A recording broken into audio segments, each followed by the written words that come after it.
Bismillahirrahmanirrahim. Assalamualaikum warahmatullahi wabarakatuh. Ya saudaraku, bertemu lagi dengan saya Cecep Muhammad Yasin, Wong Kediri. Ya saudaraku, kali ini saya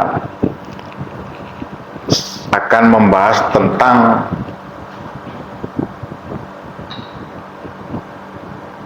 kegaduhan nasab, kegaduhan tesis imat untuk pengalian masalah kedaruratan hukum, kedaruratan korupsi, dan kedaruratan oligarki. Nah gini saudaraku, oke? Ini saya melanjutkan podcast janji saya kemarin. Kan saya akan kemarin saya sudah berjanji di podcast sebelumnya yang saya beri judul intinya saya beri judul kegaduhan tesis nasab Imaduddin untuk pengalian masalah hutang Indonesia yang menggunung, tapi tidak sebanding dengan ekonomi rakyat yang malah nyungsep. Saya berjanji kan akan membahas masalah hukum. Nah ini saudaraku, saya akan menghadirkan bukti berhubungan dengan masalah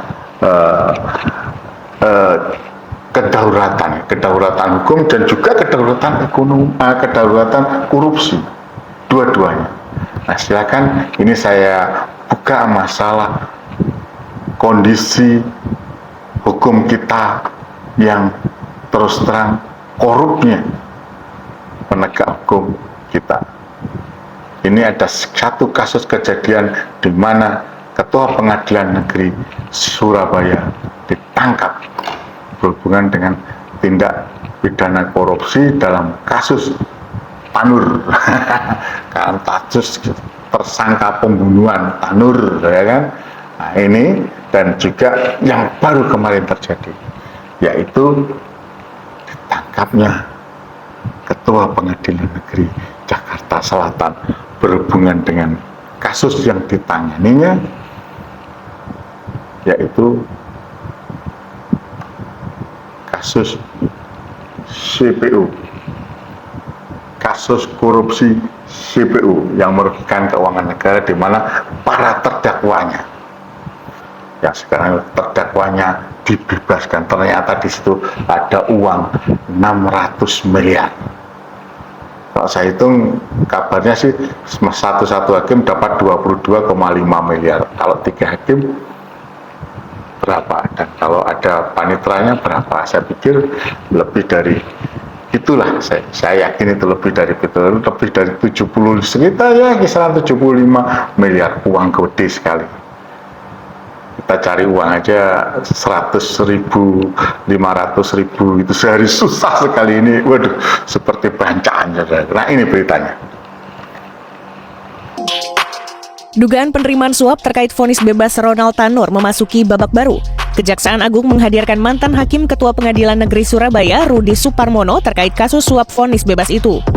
Pada Selasa 14 Januari 2025, Rudi Suparmono tiba di Gedung Kartika Kejaksaan Agung RI. Dia mengenakan masker saat berada di Kompleks Lembaga Hukum Tanah Air tersebut sambil dikawal sejumlah penyidik kejaksaan. Sebelumnya nama Rudi tercatat sebagai penerima uang dugaan suap 20.000 Singapura dolar. Uang setara 236 juta rupiah itu berasal dari tersangka Lisa Rahmat dan diberikan kepada Oknum Hakim PN Surabaya, Erin Tuah Damanik. Kejaksaan juga mengonfirmasi melakukan penyitaan uang senilai 21 miliar rupiah hasil penggeledahan dari 2 rumah milik Rudi. 2 rumah yang digeledah itu berlokasi di Palembang dan di Jakarta. Dalam penggeledahan, tim penyidik menemukan sejumlah uang yang terdiri dari 1,7 miliar rupiah, 388.600 US dollar, dan 1,09 juta Singapura dolar. Adapun uang tersebut ditemukan di dalam mobil Toyota Fortuner atas nama Nelsi Susanti yang berada di salah satu rumah milik Rudi Suparmono. Kejaksaan Agung menetapkan 3 hakim sebagai tersangka kasus suap penanganan perkara ekspor crude palm oil CPO untuk 3 perusahaan besar pada Minggu 13 April 2025. Mereka adalah Agam Syarif Baharudin ASB dan Ali Muhtarom AM yang merupakan Hakim Pengadilan Negeri Jakarta PN Pusat, lalu Hakim PN Jakarta Selatan Juyamto DJU. Direktur Penyidikan Dirdik Jaksa Agung Muda Tindak Pidana Khusus Jampitsus Kejagung, Abdul Kohar mengatakan, Ketua Pengadilan Negeri Jakarta Selatan Muhammad Arif Nuryanta MAN memberikan uang sebesar 22,5 miliar rupiah kepada 3 hakim agar putusan perkara 3 korporasi besar itu onsleg atau putusan lepas. Adapun hasil dari pemeriksaan para saksi diperoleh fakta adanya kesepakatan antara Arianto dan Wahyu Gunawan yang merupakan Panitera Muda Perdata PN Jakarta Utara.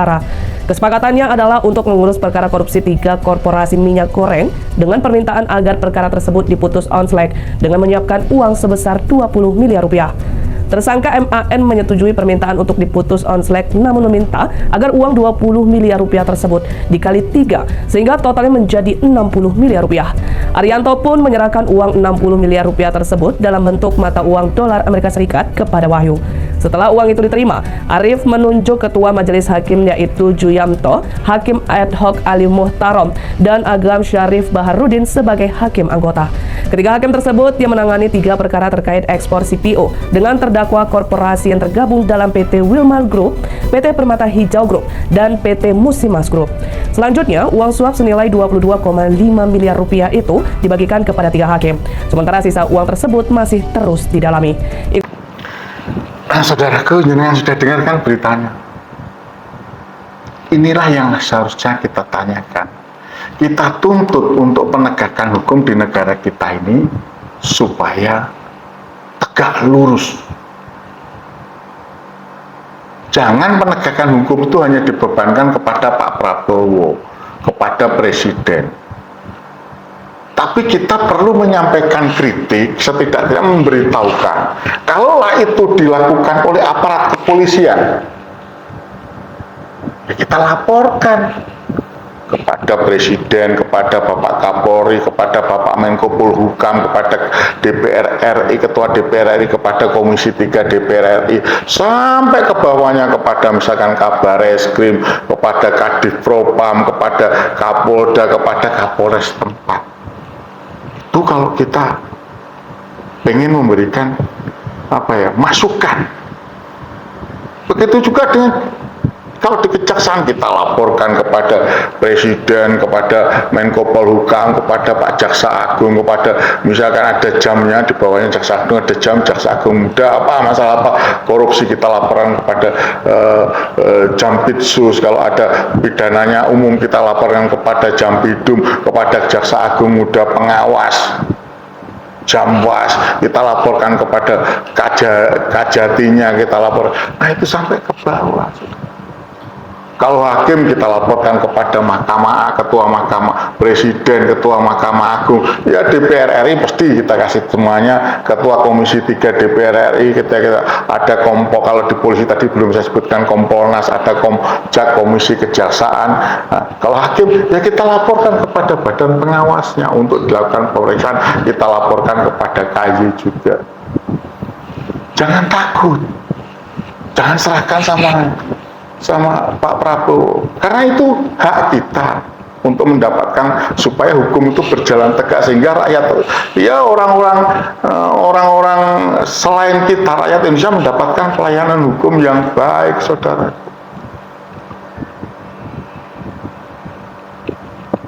Jadi begitu. Kalau ada upaya-upaya masalah-masalah, ayo kita selesaikan secara hukum, kita buktikan. Tidak lantas kita berusaha untuk mengalihkan Indonesia kondisi. Mohon maaf, Indonesia dalam saat ini mau dari video itu jelas. Itu salah satu contoh, banyak lah. Saya praktisi hukum. Masalah-masalah yang berhubungan dengan masalah penegakan hukum, dan terus terang aja, penegakan hukum di negara kesatuan Republik Indonesia ini, Masya Allah, sangat toleran. Aparat penegak hukum kita itu sangat toleran, bukan zero toleran, tidak ada toleransi, tidak. Zona integritas itu hanya sekedar, ya mohon maaf saja, ya hanya slogan saja. Sampaikan kalau ada kasus korupsi yang dipampang-pampang di jalan, begitu jenengan kirimkan laporan, yang panen ya aparat penegak hukumnya, APH-nya. Sampean akan dapat musuh.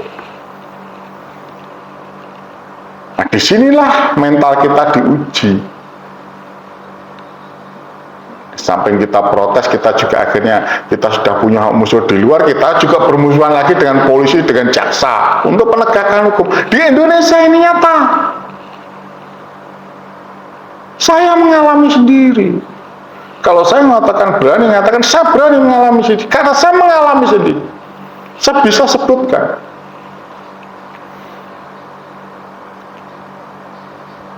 Kasus korupsi di Keras, Desa Jambean, yang ditangkap kroconya itu disidik oleh Polda Jawa Timur. Itu cetha itu berhubungan dengan pabrik gula itu, uang itu keluar bukan nih, tapi yang ditangkap siapa? Memang pelakunya benar, pelaku yang paling bawah kepala desa dan level bawah, level atasnya yang mengeluarkan uang. Padahal itu tahu pabrik gula memberi tanahnya pabrik gula sendiri, tanahnya dikuasai oleh sendiri, direkayasa demikian rupa. Loh, yang mengeluarkan uang ini loh tidak ditangkap sampai sekarang. Hanya 2 orang yang memerintahkan, yang mau untuk money laundering, dimana untuk ditutupi perkaranya, ada berhubungan dengan pemerintah Kabupaten Kediri, inspektorat, tidak disentuh. Di desa Banjaranya juga, kepala desa Banjaranya dan kepala desa Kanigoro mengaku dijadikan saksi oleh Kejaksaan Negeri Kabupaten Kediri, mengaku bahwa dia menerima suap, diberitakan di media, bukan main-main, berita radar itu punyaannya Jawa Pos. Kita laporkan, saya melihat juga kesaksiannya, kita laporkan di Kejaksaan, sampai sekarang tidak ditanggapi. Petenteng saya. Banyak lagi kasus kriminalisasi teman-teman saya.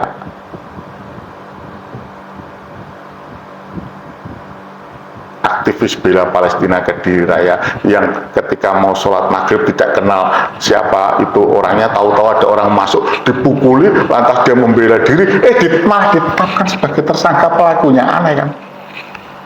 Siapa yang masuk marah itu mereka, teman-teman saya itu sholat, nggak ada perasaan marah dan tidak mengerti apa-apa, kenal pun tidak. Loh, kok ditetapkan tersangka sedangkan mereka ditetapkan sebagai pelaku tindak pidana ringan? Itu nyata. Di Polresta Kediri.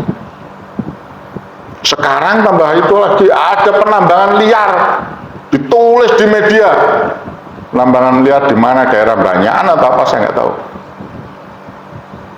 PT Balaraja atau CV Balaraja, diungkap tidak ada, tidak ditindaklanjuti juga. Penambangan liar, gila kan? Dalam tataran di bawah saja. Kemarin saya ungkap 2 tahun, insya Allah kalau 2 tahun lebih lah, hampir 2 tahun 6 bulan, Bu Mustaidah, seorang yang mencari keadilan atas budinya, atas ibu angkatnya. Karena waktu itu dia diambil anak oleh budinya, yang kebetulan tidak punya anak. Sudah ditetapkan ke pengadilan, ada putusan pengadilan agamanya bahwa ibunya mendapatkan hak atas harta peninggalan suaminya. Tapi apa yang terjadi? Dilanggar, digelapkan oleh, kebetulan mohon maaf, dari orang-orang yang mengaku dari pihak suaminya, dari pengaku dari pihak bapak angkatnya atau Pak D-nya, suami budinya itu, dari tanggal 7 Januari 2023 sampai sekarang, sampai hari ini belum ada kejelasannya, sehingga dia terpaksa datang dan dia membuat surat dibacakan. Setelah itu saya tayangkan di podcast. Dan banyak negeri, banyak kebobrokan korupsi kita, Banyak kasus sekarang pagar laut, di mana Ustadz Maisa dan Ustadz Khalid bersama Bapak Said Didu dan rakyat Banten teraniaya.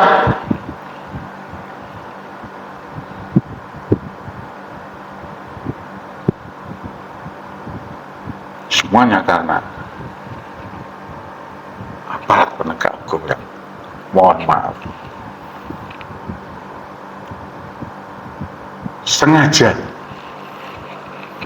menyalahgunakan wewenang. Dan itu semuanya seperti masalah rempang, masalah lain-lain. Coba sampai bayangkan, kita hubungkan lagi dengan kasus masalah seandainya IMAT berhubungan dengan tesisnya yang mampu menggerakkan sedemikian rupa, pasti itu di belakangnya ada orang yang bermain, yang ada di Surabaya sini, ada di Kediri, ada di mana-mana. Jaringannya sekarang ini cukup lumayan walaupun sedikit-sedikit ya. Mungkin sekarang sudah banyak yang sadar bahwa mereka ternyata terbohongi oleh Imaduddin. Allah, Imaduddin itu di depan matanya. Kembali kepada berhubungan dengan nasab, di depan matanya rakyat menderita, rakyat teriak, rakyat dijajah oleh oligarki, oleh kekuasaan yang korup, oleh penegak hukum yang korup.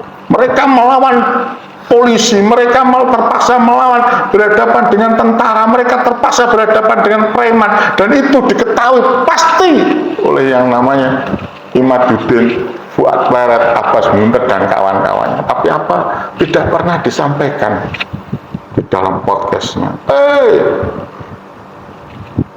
Maduddin lah teriak-teriak atau Abbas Munter. Nah, itu loh rakyatku, itu loh pribumi, sama dengan saya. Karena mereka mengataskan namakan pribumi. Pak Prabowo itu orang ditindas. Itu rakyat tuh ditindas, haknya diambil, paksa tanahnya dipakai. Itu bagaimana Rempang, bagaimana Morowali, bagaimana yang di Papua,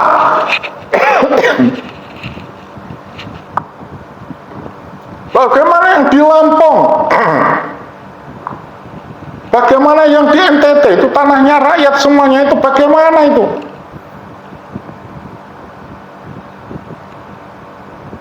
Ini seperti sebuah jodoh.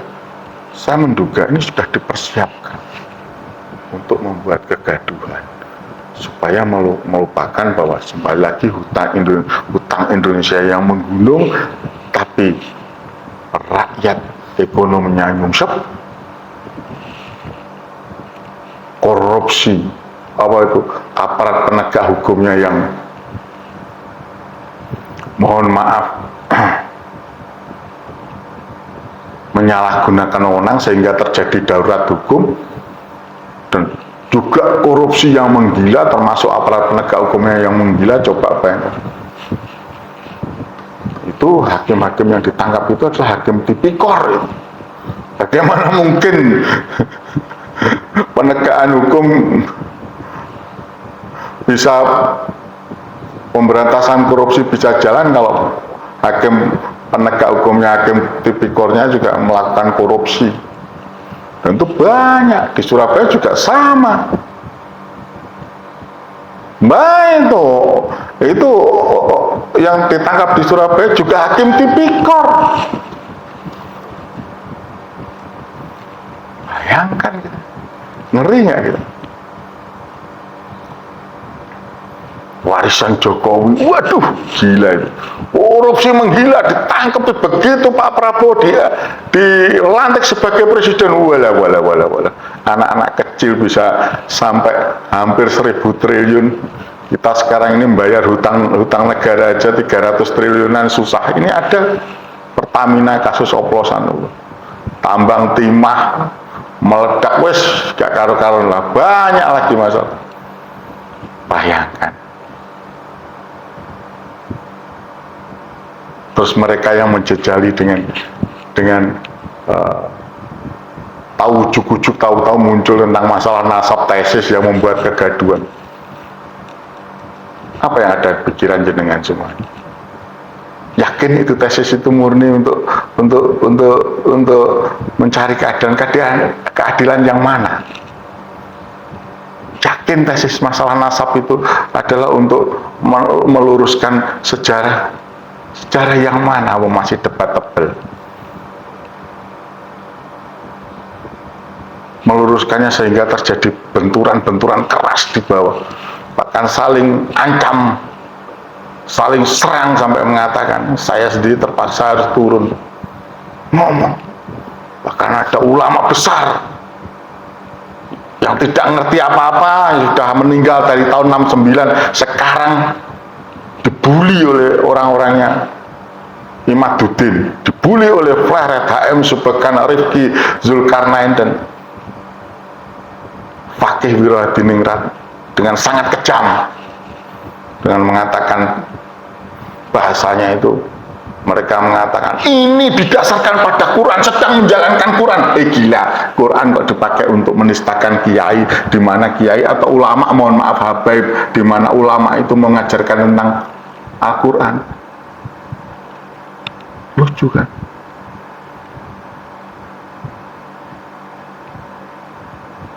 Anehnya lagi, sampai sekarang polisi juga menindaklanjutnya belum, lemot sekali. Kenapa? Why? Ada apa ya? Rasisnya itu sudah bertahun-tahun. Sudah diingatkan itu Imaduddin bahwa ini akan terjadi rasis. Fuad, Abbas, wah, saya pribumi loh, saya loh juga pribumi, tidak merasa terwakili, bahkan saya sedih sekarang ini umat pecah-pecah. Untuk menyatukannya, piring kalau pecah ini piring des, barangkali kita bisa disambungkan lagi, masih ada pecahannya. Saya tidak bicara piring plastik loh ya, jatuh piring kaca, tas pecah, masih ada retak-retakannya.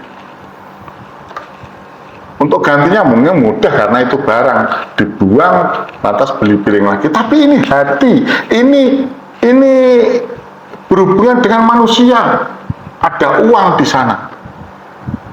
Kenapa saya katakan memang saya, mohon maaf, saya yang ditawari. Kiai Haji Miftahul Akhyar juga ngomong dengan Romo Kiai Haji Miftahul Akhyar. Beliau adalah teman bapak saya juga. Ngomong ada bohir, beliau dikasih tahu oleh Pak Kapolda. Kapolda bukan main-main loh, Kapolda loh.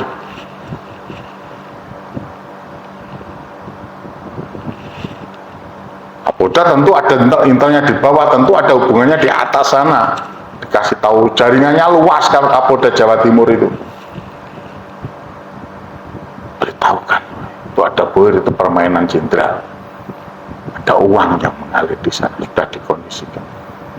Saya berpikir langsung seketika saat itu, ketika saya ditawari, wah ini tesis orderan ini. Imaduddin itu sebetulnya nggak punya kemampuan untuk membuat tesis, saya yakin itu.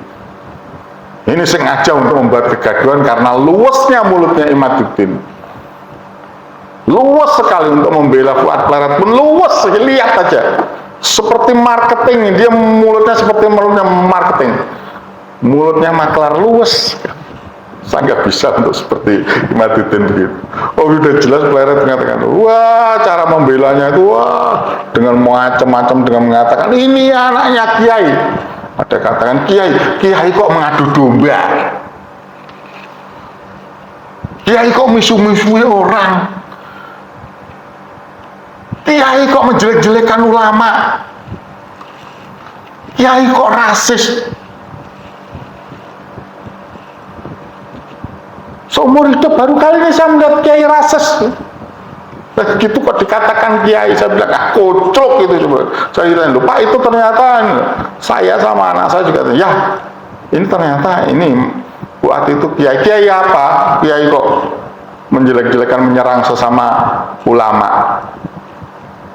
Kiai kok memakai Quran untuk memfitnah.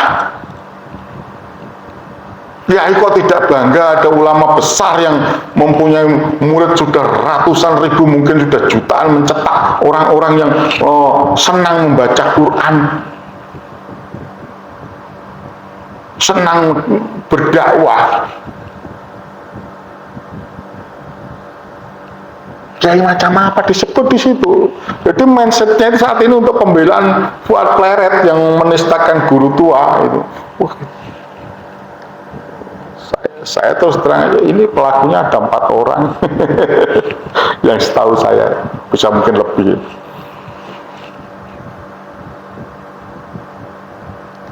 Inilah, ini nggak mungkin, ini kalau nggak untuk pengalian nggak mungkin. Ini untuk pengalian, patut saya duga, sekali lagi patut saya duga untuk pengalian, dan sudah tersistem, sudah didesain untuk mengalihkan kasus-kasusnya Jokowi. Mungkin patut diduga, karena sekarang yang banyak presiden yang paling bermasalah ya Jokowi.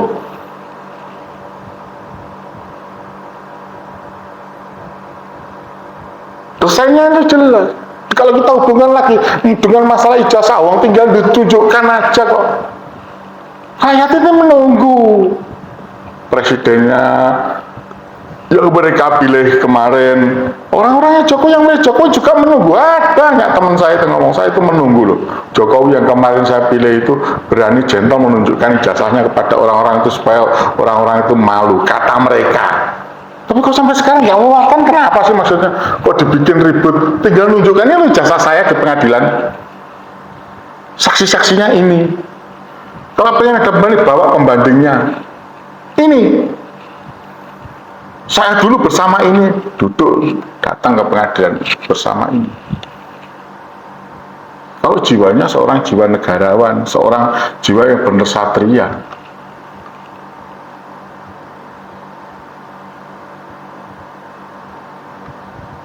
tidak ledah-ledeh. Kalau A bilang A, tapi ini kan tidak. Ini untuk pengalihannya, saudara. Kenapa? Itu tadi masalah ijazah saja loh. Apa sih susahnya? Ada orang bertanya sama saya, Pak Cecep, sampean itu ijazah SMP-nya itu palsu. Saya tinggal datangkan, ayo kita bareng ke SMP saya. Guru saya namanya ini. Tanyakan datanya ke sekolah. Teman saya satu kelas ini. Oh, SMA sampean, teman sama SMA saya ini jasa saya, ini sekolahan saya. Oh, sampean tidak lulus sarjana, saya bukan. Oke, ini teman saya. Gitu aja tinggal gitu. Ini satu angkatan dengan saya. Ini yang satu duduk dulu ujian bersama saya dan sebagainya. Kan mudah untuk mematahkan itu mudah, semua mematahkan seperti membalik telapak tangan. Tapi Jokowi muter-muter, bahkan didatangi pun ada rakyatnya. Ini rakyatnya sekali lagi, rakyatnya pengen klarifikasi. Yang ngadepi rakyat itu saya ngadepi anaknya. Wis toh, kamu sekarang minta apa sih? Datang, oh klarifikasi, ini jasa saya. Bila perlu dia sudah menyiapkan orang-orang teman-temannya, yang satu angkatan beberapa orang ini. Dulu ini saya KKN-nya di sini. KKN saya di sini, saya dulu tinggal di rumah ini.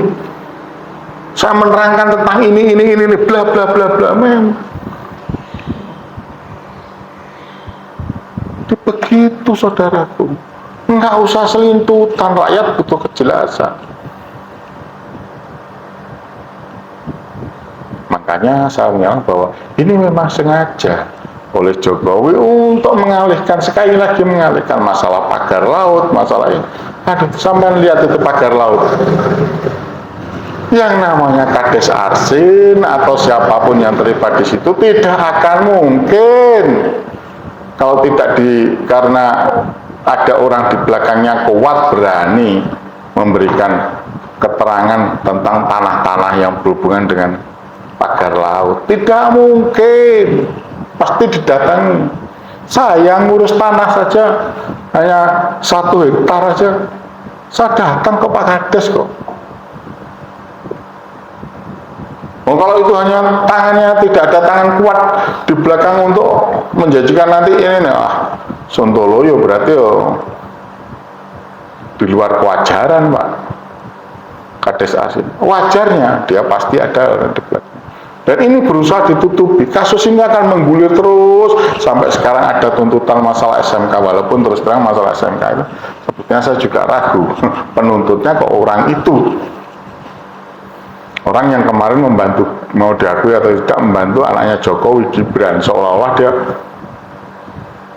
menunjukkan mencari keadilan, tapi nyatanya kita tahu semua permainannya itu polanya sudah sangat kentara. Jadi saudaraku, hati-hati bahwa sesungguhnya saya secara pribadi sebagai praktisi hukum melihat kenyataan masalah nasab ini, saya berkeyakinan, insya Allah keyakinan saya benar bahwa masalah nasab yang dibawa oleh Imad dan kawan-kawannya itu adalah untuk pengalian supaya masalah-masalah yang berhubungan dengan negara, yang berhubungan meliputi hajat hidup rakyat itu terlupakan, tersingkirkan, khususnya masalah yang berhubungan dengan persoalan hukum saudara Joko Widodo. Itu yang bisa saya sampaikan. Mohon maaf kalau ada kata-kata yang kurang berkenan, ya inilah saya, semoga ini menjadikan pencerahan bagi jenengan, dapat mengedukasi. Kalau ada salah kata-kata saya mohon maaf, sekali lagi saya mohon maaf. Saya Cecep Muhammad Yasin, Wong Kediri, menyampaikan terima kasih, semoga Allah selalu memberikan taufik dan hidayahnya kepada kita semua, amin amin ya rabbal alamin. Tetap bersama saya peduli Palestina, sisihkan rezeki jenengan sedikit yang tidak mungkin membuat jenengan miskin untuk rakyat Palestina. Fisabilillah wastaghfirullah. Wassalamualaikum warahmatullahi wabarakatuh.